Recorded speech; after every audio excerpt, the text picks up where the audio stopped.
Boa tarde, meu povo. Feliz sábado, beleza com vocês? Tudo bem? Estamos iniciando mais uma classe bíblica. Tá um friozinho, eu coloquei minha touca. E eu espero que você esteja participando aí na sua casa para a gente estudar um pouco da Palavra de Deus. Hoje nós vamos falar sobre dois assuntos um pouco distintos, mas que a gente vai conseguir relacionar um com o outro. Trata-se de cordeiro e lobos. Então a gente vai tratar sobre esses dois assuntos, especificamente sobre salvação e sobre natureza pecaminosa. Então a gente vai conversar um pouco sobre isso. Eu espero que você consiga compreender melhor essa explicação da Palavra de Deus. Então eu convido você que está na sua casa para que ore comigo. Feche seus olhos, vamos falar com Deus. Senhor, nosso Deus, nosso Pai, obrigado, Senhor, pelo dom da vida, pela saúde. Agradecemos por mais um sábado estarmos aqui para aprender um pouco mais da Tua Palavra. Que o Senhor esteja com esse estudo. São as bênçãos que lhe pedimos, em nome de Jesus. Amém. Muito bem, nós vamos estudar um pouquinho sobre salvação e sobre a natureza pecaminosa. Eu falei um pouco que a gente ia falar um pouco sobre cordeiro e também sobre lobos, né? E embora esses dois animaizinhos, né, não se dão muito bem, porque um gosta de se alimentar do outro, em Isaías, no capítulo 51, diz que na nova terra, lá no céu, nós vamos poder presenciar o lobo e o cordeiro pastando juntos, caminhando juntos, né? Coisa que não acontece aqui na terra. Então, nós vamos entender isso, né? Como pode o cordeiro andar junto com o lobo, né? Como a gente pode interpretar nas escrituras quem que é o lobo e quem que é o cordeiro, não é verdade? Então, eu gostaria de ler alguns textos com vocês. Eu vou começar com João, o Evangelho de João, no capítulo 1. Eu não tenho não estou com uma ordem certa aqui para a gente, uma ordem planejada para a gente estudar, mas os textos que eu for lembrando, eu vou passando para vocês. Então, João capítulo 1, a gente vai ler o verso 29. Então, João capítulo 1, verso 29, se você tem a sua Bíblia aí na sua casa, a gente vai ler, diz o seguinte: No dia seguinte, João viu Jesus aproximando-se e disse: Eis o Cordeiro de Deus que tira o pecado do mundo. Muito bem, então a gente identificou aqui através do Evangelho de João que Jesus Cristo, quando esteve nessa terra, ele esteve, foi caracterizado por um profeta chamado João Batista como Cordeiro de Deus. E o Cordeiro de Deus, ele tem uma característica muito importante aqui. Ele tira o pecado do mundo. A gente vai falar um pouquinho sobre salvação. E já sabe quando você acorda, eu não sei se você já teve essa sensação, ainda mais nessa época que nós estamos vivendo agora, de que você não está se sentindo salvo. Se eu perguntar para você que está aí assistindo, estudando a Bíblia comigo, você se sente salvo? Se Jesus voltasse hoje, você teria a certeza da sua salvação? Então a gente vai aprender um pouco mais aqui sobre como a gente deve se sentir em meio a essa pandemia, ou fora dela, no dia a dia. Será que a gente realmente vai estar salvo? Então, antes de nós continuarmos, eu quero pedir para você, nas redes sociais, o Rômulo me pediu aqui para que você confirme a sua presença. Vai confirmar onde, Rômulo? Nos grupos do WhatsApp. Nos grupos do WhatsApp, é isso aí. Eu devia ter falado isso antes, né? Não lembrava.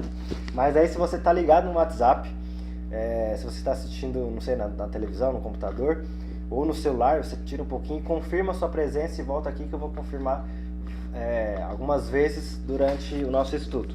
Beleza? Então a gente viu aqui que o Cordeiro é Jesus Cristo. E esse Cordeiro tem uma característica muito importante. Ele tira o pecado do mundo. O que tem a ver o pecado do mundo com salvação? Cristo, ele veio a este mundo com um único objetivo, de salvar o pecador. Em João capítulo 3, o verso 16, diz o seguinte: Porque Deus amou o mundo de tal maneira que deu seu Filho unigênito, para que todo aquele que nele crê não pereça, mas tenha a vida eterna. Jesus, ele, como nós sabemos bem, ele tem uma característica muito incomum, que era diferente do que a gente via em outras pessoas no Antigo e no Novo Testamento. Por quê? A gente tem várias classes, né, de pessoas comuns, mas nós tínhamos os sacerdotes, nós tínhamos os profetas, mas que exigia um pouco mais de pessoas. Mas Messias só existiu um, e era Jesus. E Jesus, como característica principal, é o Filho de Deus, e era Deus, como diz em João, no capítulo 1, dos versos 1 ao 3, onde ele é caracterizado como o Verbo, né? O Verbo que estava desde o princípio na criação de todo mundo. Então Jesus era Deus, e como Deus, ele vem embutido nele algumas características muito importantes. Alguns dos atributos de Deus, que talvez você desconheça ou talvez conheça, é que ele é onipresente, ele pode estar em todos os lugares, ele é onisciente, ele sabe de todas as coisas, e ele é onipotente, né? O ser mais forte desse mundo. E há uma outra característica que a gente vê aqui em João capítulo 1, verso 29, que diz que ele é o Cordeiro de Deus que tira o pecado do mundo. Então, na Bíblia toda, para você que ainda tem dúvida em relação a isso, Jesus Cristo, ele é o único ser que pode tirar o pecado de uma pessoa. E não só de uma pessoa, mas do mundo inteiro. Então, nós podemos, como seres humanos, você e eu, ter a plena certeza de que se nós depositarmos a nossa fé nele, ele pode nos salvar. Jesus Cristo quer salvar você e também a mim. Se nós colocarmos, se nós entregarmos, se nós confiarmos a nossa vida nele, ele pode fazer isso por nós. Aqui, gostaria de ler outros textos também, que falam sobre um contraponto. Por quê? Por que a gente precisa ser salvo? Você acha que você, por si só, consegue ser salvo sozinho? É por isso que nós lemos esses textos anteriores. Porque só Jesus Cristo pode salvar. Eu gostaria de ler um texto aqui para confirmar o que a gente está estudando, que está lá no livro de Efésios, no capítulo 2, e a partir do verso 8, que diz o seguinte: pois é pela graça que sois salvos, por meio da fé. E isso não vem de vós, é dom de Deus. Não das obras, para que ninguém se glorie, pois somos feitura sua, criados em Cristo Jesus para as boas obras, as quais Deus preparou para que andássemos nelas. Então, esses versos aqui de Efésios capítulo 2, dos versos 8 ao verso 10, ele ensina algumas coisas muito importantes. Primeiro, que nós somos salvos unicamente pela graça, e pela graça de Cristo Jesus. E isso não vem de nós, isso é dom de Deus.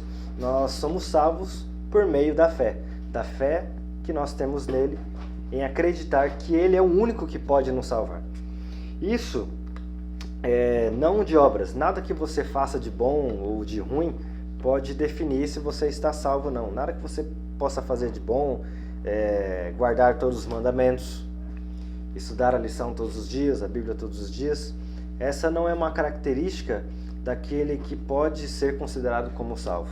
E aí o seu coração, como está? Você pode ler a Bíblia todos os dias, você pode guardar os mandamentos, mas só Deus pode saber a sinceridade do seu coração. E para que ninguém se glorie.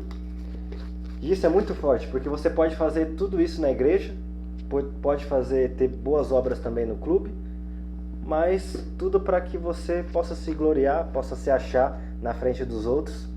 E isso não é feito em sinceridade ou em conformidade com a vontade de Deus. Pois somos feitura sua, criados em Cristo Jesus para as boas obras, as quais Deus preparou para que andássemos nelas. A gente não faz boas coisas para se salvar, mas nós fazemos boas obras porque nós temos a certeza que somos salvos em Cristo Jesus. Deu para entender a diferença? E por que nós falamos de salvação e por que existe alguém mais poderoso que nós para poder nos salvar? por conta da nossa natureza.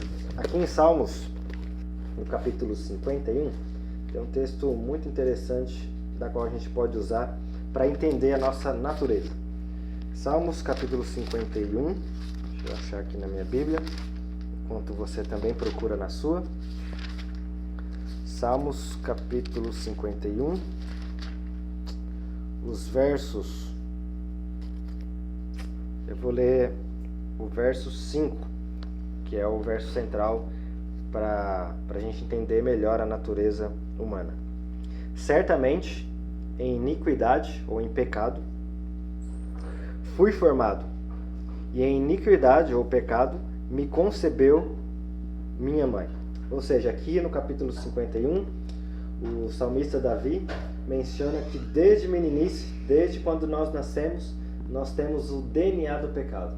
Nós temos a descendência de nossos pais e até dos nossos primeiros pais, que foram Adão e Eva, que cometeram o primeiro pecado, e depois daí o DNA do pecado se instalou na humanidade e nós vivemos com essa natureza presa dentro de nós. Então, naturalmente, nós somos pessoas más, pessoas que cometem erros, cometem pecados e que necessitam de algum auxílio externo para podermos mudar a nossa situação. Não é porque nós pecamos, nós erramos, que nós devemos contribuir para os desejos da carne, né, que fazem com que a gente faça essas coisas. Mas nós devemos viver através do Espírito. Lembra que a gente leu Efésios capítulo 2, os versos 8 a 10? Que nós somos unicamente salvos pela graça, e essa graça e misericórdia é concedida através de Jesus. Jesus, quando esteve por essa terra, em João capítulo 14, ele fala sobre alguém que ele daria para que pudesse cuidar de nós enquanto ele subiria. E esse alguém que ele nos concedeu é o Espírito Consolador, chamado lá como Consolador, aquele que deveria instruir e nos ensinar na justiça. De quem que eu estou falando? Eu estou falando do Espírito Santo. O Espírito Santo é aquele que fala na nossa mente, aquele que fala no nosso coração, para que a gente possa saber, possa distinguir o que é o fazer o bem e o que é o fazer o mal. O Espírito Santo trabalha incessantemente na vida de cada um de nós, na minha e na vida sua, para que a gente possa ter condições de ser salvo, para que nós possamos ter a certeza de que estamos salvos em Cristo Jesus, e a partir daí nós possamos caminhar ao lado de Cristo fazendo boas obras, não para que a gente se glorie, mas para que o nome de Deus possa ser louvado e outras pessoas possam ser também transformadas através dos nossos atos de bondade, através das nossas atitudes, através das nossas palavras. Para você, desbravador, para você que é da diretoria, que está assistindo a nossa classe bíblica, nós temos que ter muita consciência de quem nós somos, né? Dessa natureza de que Paulo fala. O bem que eu quero fazer, esse eu não faço, mas o mal que eu não quero fazer, esse eu já fiz. Tendo essa consciência, nós também recobramos a ideia de que nós necessitamos de ajuda. Não adianta a gente se esforçar sozinho, achando que a gente vai conseguir fazer coisas boas somente pelos nossos atos, mas que a gente consiga lembrar que Jesus e o Espírito Santo e Deus Pai pode ouvir as nossas orações e através do seu poder Ele pode nos auxiliar, nos ajudar e mudar e transformar as nossas vidas. Para você, desbravador e desbravadora que está assistindo a nossa classe, que Deus te abençoe, que você possa ser transformado de fato por esse dom que Deus nos deu, e caminhar ao lado de Cristo. Que o Espírito Santo possa estar com você e que você possa acordar todos os dias e perceber que a graça de Cristo, ela é abundante e está em toda a volta. Que você possa possa entregar a sua vida nas mãos dele, que ele é fiel, ele é testemunha fiel e verdadeira, e que é a razão da nossa fé. Essa fé que nós temos de que um dia ele vai voltar. Que Deus te abençoe e esteja conosco no próximo estudo. Convido você a curvar a sua fronte para falarmos com Deus. Vamos orar. Senhor nosso Deus, nosso Pai, acabamos de estudar aqui na Bíblia sobre a nossa natureza, que nós somos falhos, nós somos pecadores e que necessitamos de alguém para nos auxiliar. E através da Bíblia também nós descobrimos que Jesus, o Cordeiro de Deus, é o único suficiente para perdoar os pecados e salvar os lobos que somos nós de continuarmos nessa vida de engano, de tristeza e de pecado. Que o Senhor possa estar conosco, liberte-nos, Senhor, de todo vício, de todo mal, e que o Espírito Santo possa fazer morada no nosso coração. São as bênçãos que lhe pedimos, em nome de Jesus. Amém. Desbravadores, desbravadora, feliz sábado e até mais.